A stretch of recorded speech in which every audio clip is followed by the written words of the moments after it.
Hi, my name is Marco Bronzini. I'm a graduate of the Royal Academy of Arts in London. I welcome you to my YouTube channel, Marco Bronzini Art School and Studio. Today we're going to finish the snow scene that's right behind me. The white is still a little bit wet, but we can get away with it. All right, we're going to start with a large brush.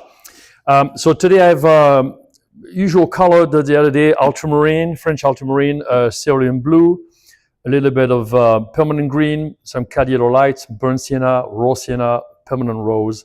You can use alizarin crimson as well, same thing. And today I have linseed oil instead of liquid, because it doesn't matter how long the painting takes to dry now. This is the final day of it. All right, so we're gonna start right away with the foreground in here. There are a lot of colors in here. Yeah.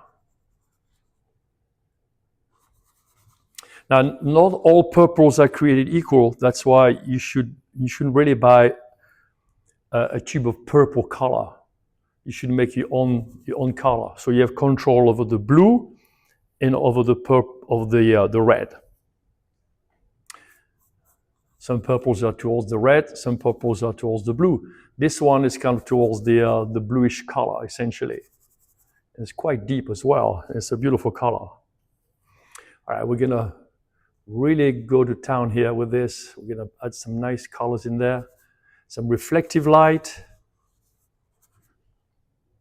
A lot going on.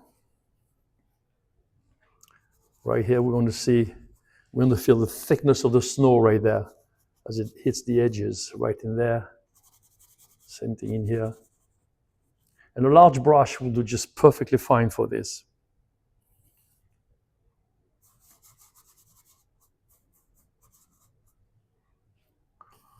And when you get a color, when you get a dark color like that, always get another one inside. You know, never have just one color. Just always look for another value, so you don't end up with sort of dark holes. There's always another color. If you keep looking, there's always another color and another and another. It's never just one color. Okay, make sure you remember that. All right, still doing that. I'm putting quite a bit of paint. The linseed oil, I must say, is a wonderful medium. The only trouble with it dries very slowly, but it's a beautiful medium. There. Okay, now I'm gonna get a little bit bluer here. Right in here.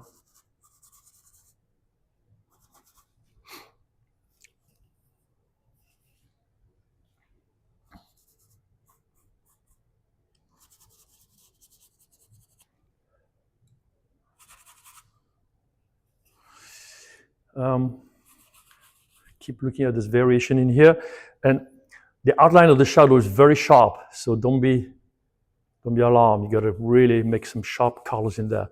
The important thing is to see what I mentioned a second ago, another color. So you got that color here, now put another one, a variation of that color. That gives a lot of life to the shadow, a lot of life. Okay. I mentioned on a previous video about the color of a shadow. Maybe you heard it, maybe you haven't, so I'll just mention it again. There's no such thing as a color for a shadow. Okay, every shadow is different depending where it is, depending on what it falls on, depending on the time of day.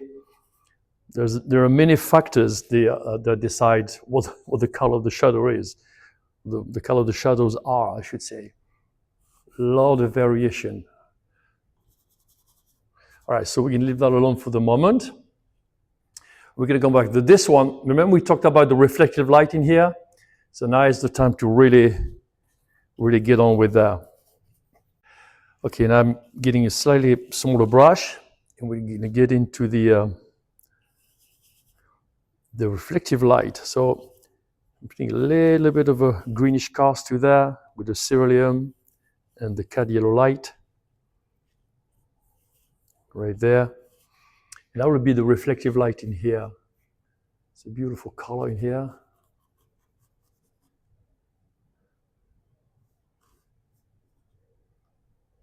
And it goes that way to there. Then we return to our original bluish color with a little bit of lavender in it. I'm going to outline all this stuff in here, right in here.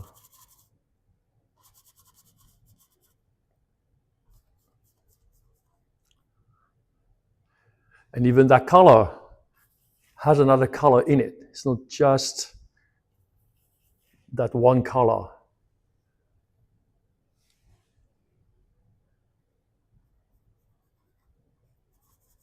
Like this.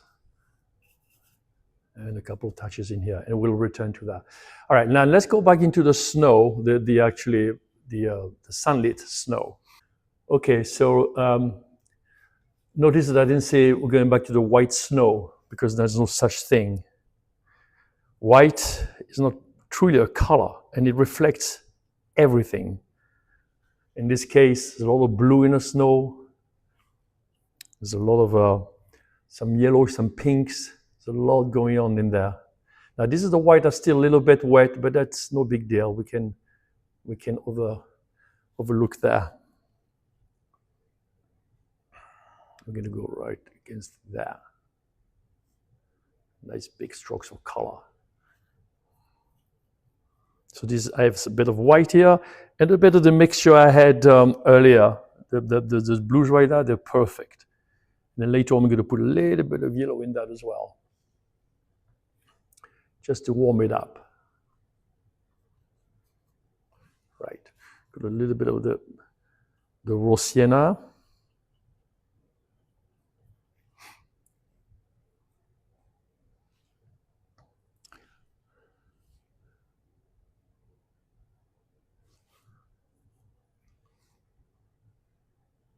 Right in there. And then in here again, some of those nice little sharp marks in here. Pick up that thick snow. Back in here, then we go to the moment. I'm going to rearrange that design right there. I'm not happy with it. It's a little bit longer than that, so I'm going to extend that part of the painting a little bit. Right in here, even there. I think it'll be better for the painting there.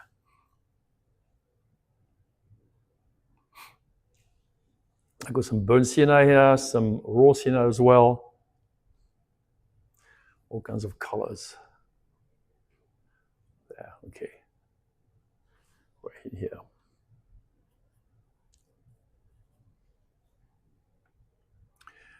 Okay, we're gonna leave that alone in a second, and we're gonna go back into the building now. And remember, any subject, photograph or plein air, the reference is just a reference for the painting. We're not trying to reproduce a photograph on a canvas. Otherwise, just take a camera and blow it up and stick it on the wall. A painting is a different animal, and you can be creative. You can do all kinds of things with it that you can really do with a photograph. Not to that extent anyway. So I'm adding a lot of different values on there. This is raw sienna. I got a bit of cad yellow light. I got a little bit of burnt sienna as well. And I'm adding all this wonderful color on that wall here. And especially where it meets the dark in here, we really got to create a wonderful angle right there of sunlight. Okay? Now that color, as you go back, is going to get cooler. So let me just do a few things up here. Make the corner nice and sharp in here. Right there. And as we go back, as I said, we're going a little cooler. So we're gonna add, in the process, of course, just fix up any little things that need to be fixed. Without detail, if you want to be an impressionist, we're gonna add a little bit of green in there, a little bit of blue, nothing much, just to knock it down. Maybe a little bit of crimson as well, or permanent rose in this case, sorry. There, and that will grade down the color enough, like this. And that will give you distance between that and there. It's probably 15, 20 yards. So we want to represent that on the painting. Okay, we're gonna fix that door a little bit as well.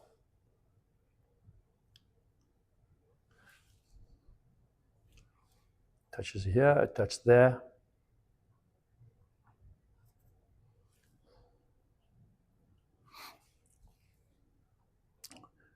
Okay, then we're gonna go back. I'm gonna return to the sky in a minute now. I can leave this alone for the time being. We can return to it in a minute. All right, let's hit the sky now. Some beautiful colors back there.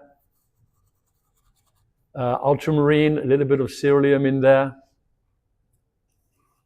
A combination of both.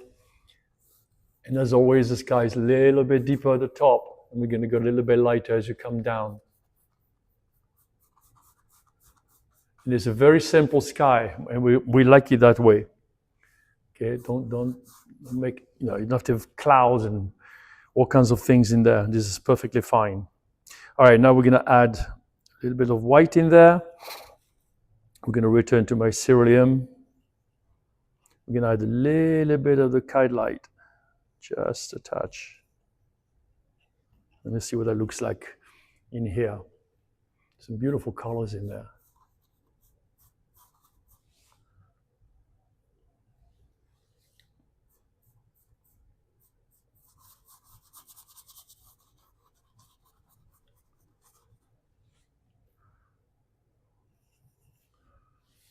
And with the two meat here, you can start doing you can do a little bit of blending. Don't overblend, but just a few things like that. Kind of look kind of nice. Like this. All right. So I gotta clean my brush, got a bit dirty there. Okay, let's hit the bottom of the sky in here. This is my cerulean, my yellow light. And that extends all the way back into there. We're gonna paint around the trees a little bit, but it's okay if you cover part of it, it's fine.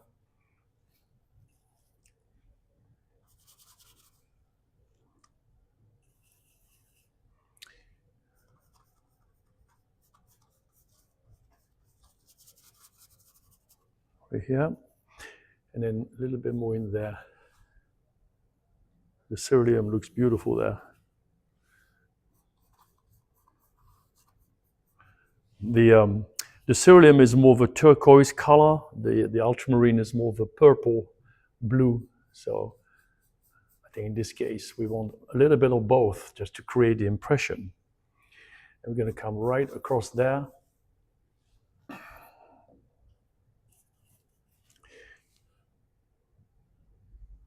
in here, and the chimney right there. And then keep blending right in here. Again, don't overblend, regardless of your style, and I hope you're not copying me.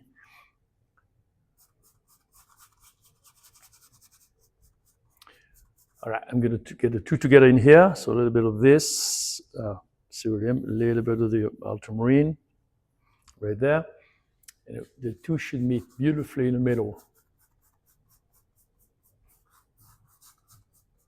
Now, we're not painting a wall, but we don't want to. We want a few brush strokes without going crazy, like that. I think that would look okay. All right, then you can step back and kind of look at what the impression is. And it looks okay, so I think we can leave the sky probably alone, at least for the moment. Right in there. Right. Let's go back. Let's just clean that up a little bit in here against the house. So it's a combination of talking to you and talking to myself. So bear with me. I'm going to pick up a little bit of the color right there.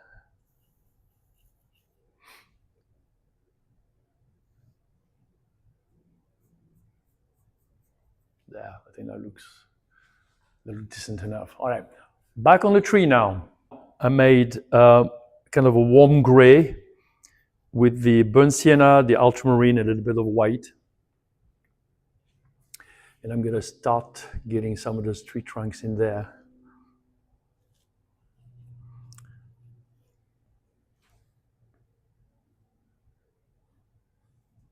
fairly small brush. You can still be loose with a small brush, okay? Look at the Impressionist. Impressionists use very small brushes, believe it or not. But they were very loose in their work, very orderly, but looser than you think. With small brushes, it's okay. When it's cold fall, it's okay to use a small brush. So don't think, oh, I'm going to be tight. No, that's not the case. Right here, okay. And then we're going to come into the sky now and do a few branches right in here.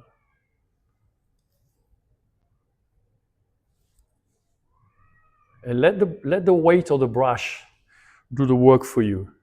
You know, just barely hold the brush like that, and just hit the canvas and let the brush do the work for you. Don't press too hard on the brush. Okay, let's do some work around that tree here to establish it a little bit better. Some very good contrast right in here. The house is in the shade.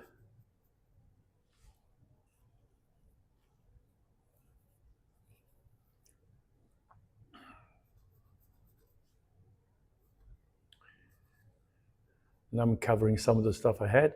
But because I prime my canvas, you know, you can leave some of the stuff show through. It's fine. It's actually kind of nice with it. All right, back in the tree itself.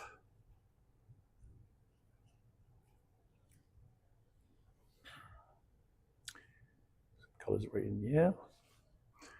Now, some of the branches are a little bit lighter, of course, so we're going to put that in. A lot of stuff in here. Be an impressionist, okay? Just a few little touches like this, nothing much.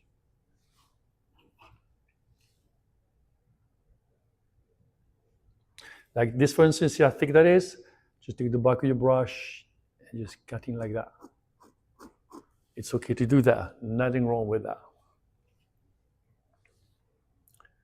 All right, right in here. Some touches in there. And the tree slowly comes to life. And here. I want to put a little bit more light on the tree trunk in here. Beautiful sunlight. The whole painting, of course, it's sunlit. It's very pretty. There.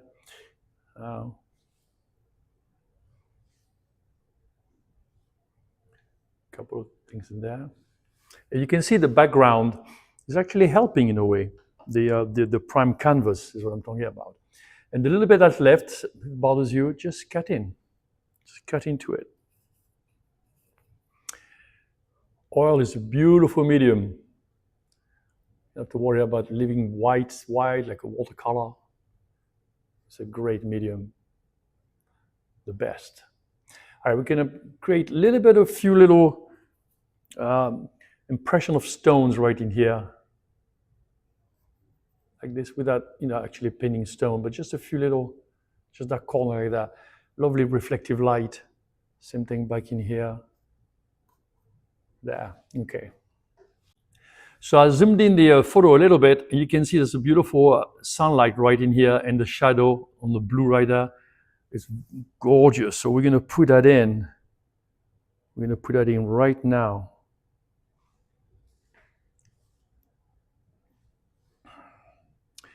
So right here a little bit with a small brush, just pick up a little bit of sun right in here. Right in there. A little bit in here. Nothing much right there. And then now we're going to paint the shadow. So I'm going back with the blue. Don't make it too dark. Let's see what that looks like.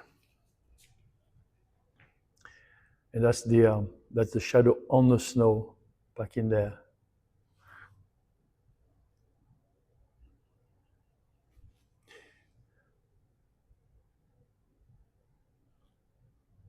Right in there. And then the shadow from the house is rather lovely as well. So we're going to catch that as well. A bit in there. Okay, we're going to reintroduce that shadow back in here.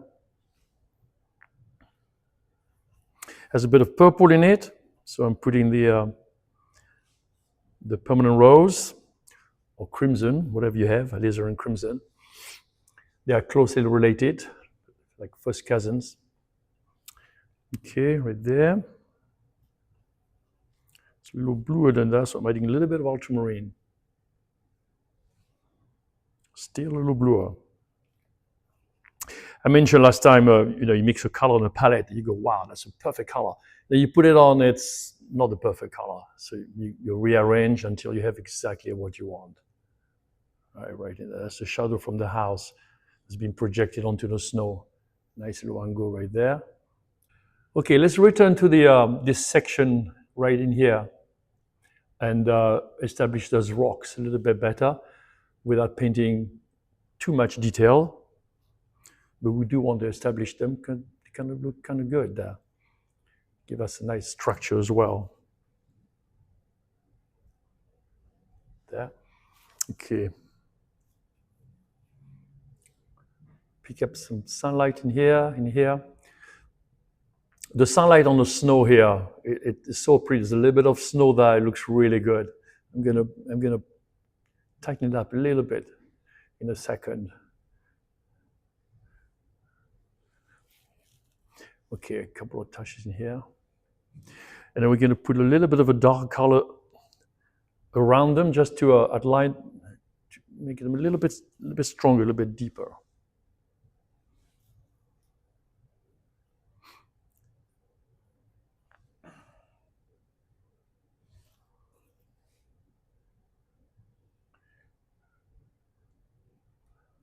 Some touches in here.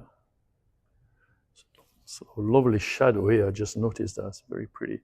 The more you look at a subject, the more you'll see. So very good shadow right here.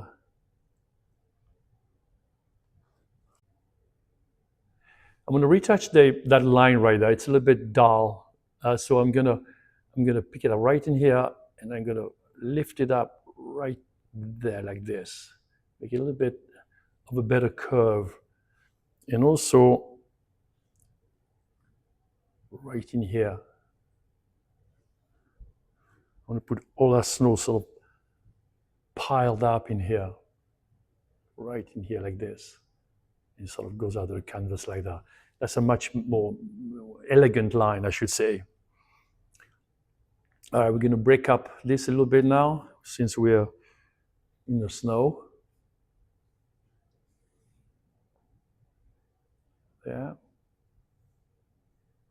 So it's not a very sharp line there, where the light picks up the reflective light in here.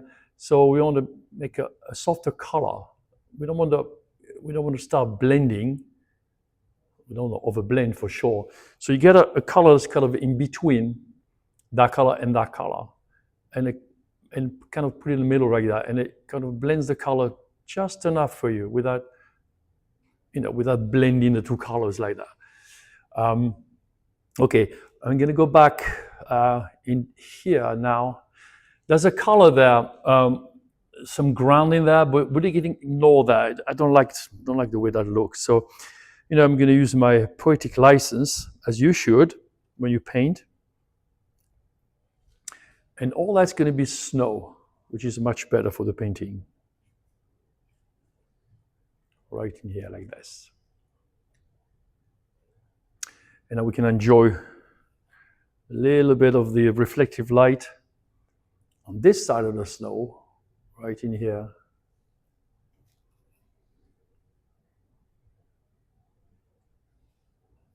This is the ceruleum again, sort of electric looking, very beautiful.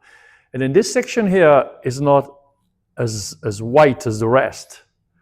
And it's kind of broken up. It's not sort of a direct sunlight.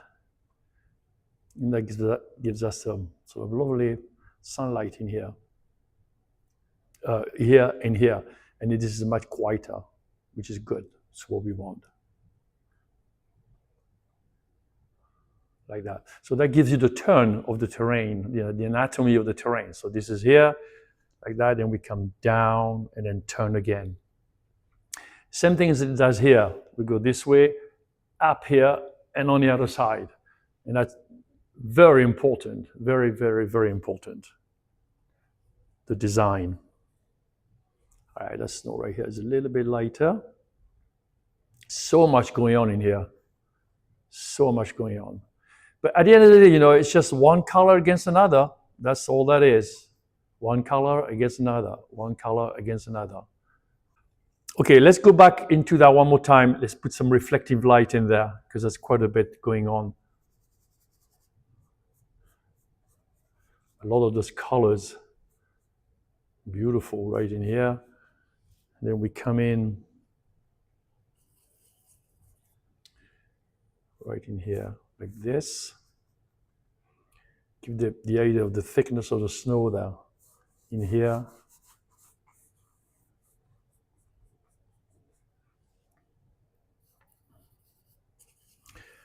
The purple is a lot of it throughout, and the ultramarine are the two colors you'll need in this, in cases such as this, I should say. Yeah, and then some reflective light in here as well.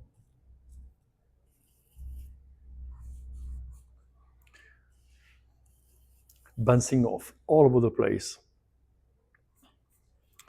Right there. Make that a little bit lighter still right in here. Right here. And then with a smaller brush, I'm going to come in and create a little bit more, a bit of effect here where the snow is turning into this area here, which I'm going to retouch as well in a minute. So we like this, just a little. You can really feel the thickness of the snow right there and the reflective light on it. All right, I'm going to do a few things on the roof just to finish up there. Very carefully, some lovely line right there. So pick up a few lines right in here. Just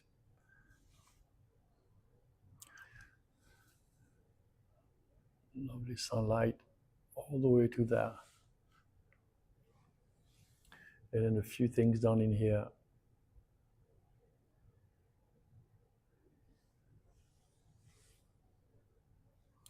And try to go back all the way to that very carefully.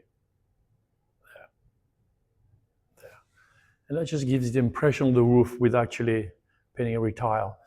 Okay, let's give those windows and doors a little bit more substance. So just a few little colors like this, nothing much, just a few impression. Yeah, a lot of sunlight on that door, right there, but a lot of sunlight on those windows which are closed. Yeah, just gives a bit more punch. Right, then we're going to clean up around the house. There's some construction lines there from before, so we want to make sure those are gone. Just a few little things like this. And there's a tree right there, so it's kind of popping out into the canvas. We want to leave it out of the way.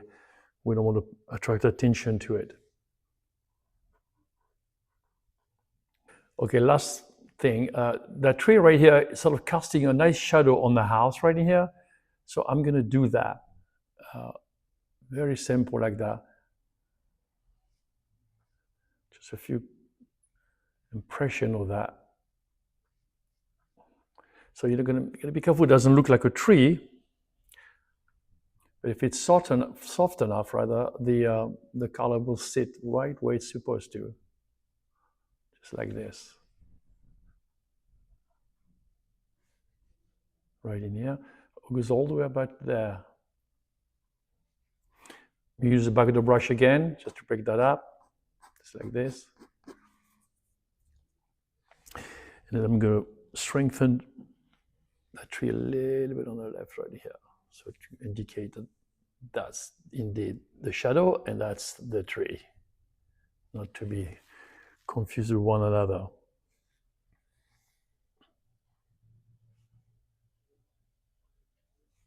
Okay, the painting is finished. One could go on a little bit longer, but it would add details that are not really needed, but one could.